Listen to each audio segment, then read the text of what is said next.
Matt Lenihan Boxing Social in association with Empire Fight Store Forged Irish Stout. We're here. The Gypsy Prince is in Leeds. Paddy Donovan. Paddy, great fight for you on Saturday. Lewis Ritson, someone who's been around the domestic level for a long time. He'll offer you something different. Obviously, he's had that experience as well. But another opportunity to show what you're about on a big card as well. Yeah, Ritson's a good fighter. Excited, very excited to be here in Leeds. Very excited to be back in a Matchroom show.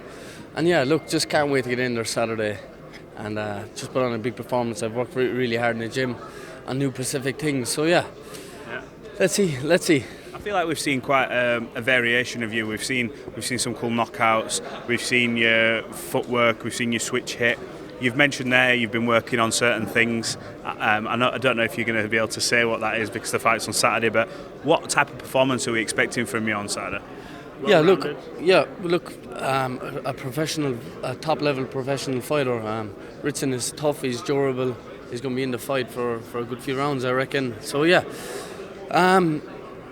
Just work on the things I've been working with Andy in the gym and my dad and try to apply them into the fight in the best fashion that I can. It's 10 rounds, it's a long fight. So yeah, work on the things I've been working on and try to get that knockout.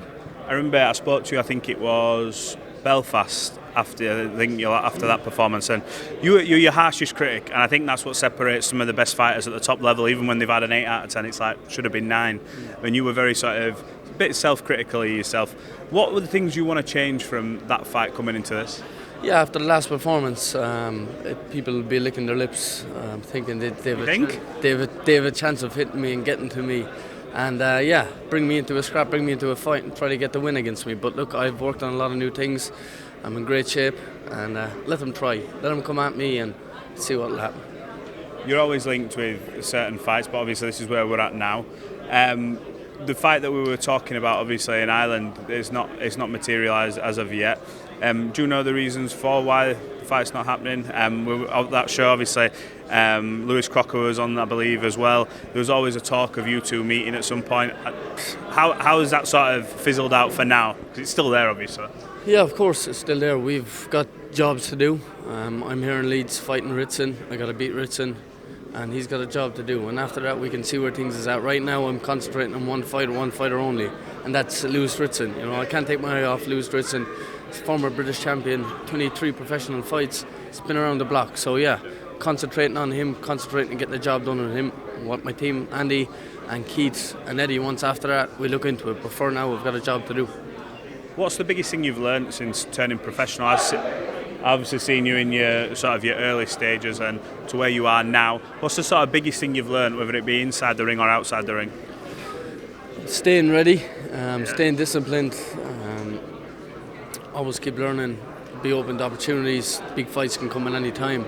So yeah, as we move up in the career and we're getting higher up the ladder, things gets more serious, the fighters gets better. So yeah, stay more disciplined, which I have been, and yeah, just be more professional and get these wins. Was that hard at the start of your career when you're like a couple of fights in, like that in-between time where maybe you don't have a fight locked in and it's like, I don't want to say, so what am I doing it for, but you can allow yourself maybe to go up a few pounds, but then when you realise your fight's locked in, it's, Jesus, got to take the weight off, got to do this, that and the other. When did that sort of change in your mind, the whole discipline side of it? Yeah, starting off my career, flying colours, obviously, got a bad hand injury, some family members passed away, so it was a bit up and down halfway through the first part of my career, but from now on, for the last year or so, it's been all hard work. It's been, look, Paddy, you can be a world champion if you do the right things, so yeah, I'm listening to all them kind of things, and that's the goal, to be a boxing world champion. Are you satisfied where you are to this point? I don't mean that in a way of you're content, because a lot of you fighters, like you're already thinking, no, I'm not, I can be better kind of thing. But are you fairly happy with how things have gone to this point? Yeah, obviously still undefeated, 13 fights, 10 knockouts. That's a brilliant record, you know.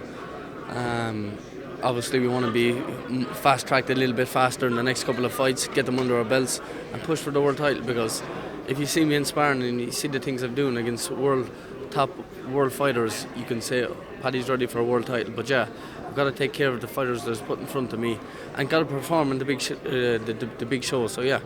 Do you feel after this one, and I say this with all due respect to Lewis because I know you're not looking past him, this is just me asking the question, but after this, is this going to be like that springboard to fighting someone who's fringe world level or maybe former world title challenger, former world champion maybe, who just to gauge where you're at and if you are ready to make that step up? I know you do it in the gym kind of thing, but it's time to sort of make that step up maybe under the lights. Is that the type of thing we're going to be looking for? Yeah, I believe it's my coming out party against Ritson. Big performance against Ritson. We move on then. I believe I'm only a fight or two from the world title. Yeah. It's going to be an interesting ride because there's some big names knocking about. Look, I want to talk to you, obviously. I know you're good friends with Tyson. I know everyone will ask you about this, but I've got to do my thing as well and ask you. But I won't harp on about it too long. Defeat to Oleksandr Usyk. All the greats have pretty much got a defeat on the record. There's a rematch in October. How confident are you that Tyson can overturn this in the rematch and put things right in his stand? Usyk's a terrific fighter, belongs at that top table, let's be honest. Incredible, and he's not just fought any heavyweights. He's gone in there against Joshua twice and Tyson, so he deserves his props. But I know you're close to Tyson. You think he can change this result? Yeah, if there's anybody in boxing that can change a result around, it's Tyson. He's been downgraded most of his career. He's a lot of ups and downs, you know. World champion, former world champion, world champion, former world champion. If there's anybody that can turn the table, it is Tyson. So yeah, fully believe that Tyson will come out victorious in the next fight. It's a bit like Joe Frazier and Muhammad Ali in the first fight, where Ali got shook up a little bit but came back and showed the grit and showed how good of a champion he is. And I believe Tyson Fury is going to be a world champion again, and I think he's going to beat Usyk. We saw spells in that fight of Fury. There was the middle rounds where he really sort of stuck it on him. There was throwing uppercuts from, it's quite a far distance, ripping him to the body. Would you like to ask you from like an outside perspective, more of that, of maybe an aggressive approach? Because he looked like he was getting to Usyk at one point in the middle rounds. Yeah, I thought Usyk was going to be under pressure in the early rounds, then Tyson would take over. But unfortunately, didn't go that way in the end. But yeah, obviously it's going to be a new game plan. You can't keep to the one game plan. If you lost, he's going to change the statics, going to change up the fight a bit. And I'm sure the next time we'll have a good game plan for Usyk, I'm sure. Right, just to turn this interview completely on its head, in Belfast when we spoke, you told me certain music that you listen to get you pumped up in the dressing room beforehand. What's on the playlist for this fight? What have we got? What's going to be the pre-fight hype in the Paddy Donovan dressing room? Well, I was going to pick Zombies, then Graham, my clubmate, has it. Then I was going to pick Sweet Caroline, but they're playing that throughout the whole night. So I picked Rod Stewart, Rhythm of the Heart. What, is that what's in the dressing room playing, you mean? Or is that in the dressing room, aye. Are you coming out to Rhythm of the Heart? Bit of UB40 maybe, yeah? Yeah, why not? No worries. You got a message to all the fans? I'm sure plenty of them know who you are by this point. You're making a lot of noise. Have you got a message for all the fans tuning in as to why they should tune in to see Paddy Donovan on this undercard on Saturday night? Yeah, thank you all for tuning in. Thank you for coming across the water to the UK. And all the people in England, fans, friends and family that is coming, I appreciate it. It's a real time. Paddy Donovan, thanks for speaking to Boxing Social. You're always gracious with your time. We look forward to seeing you put on a show at the weekend. Thank you so much, man, as always.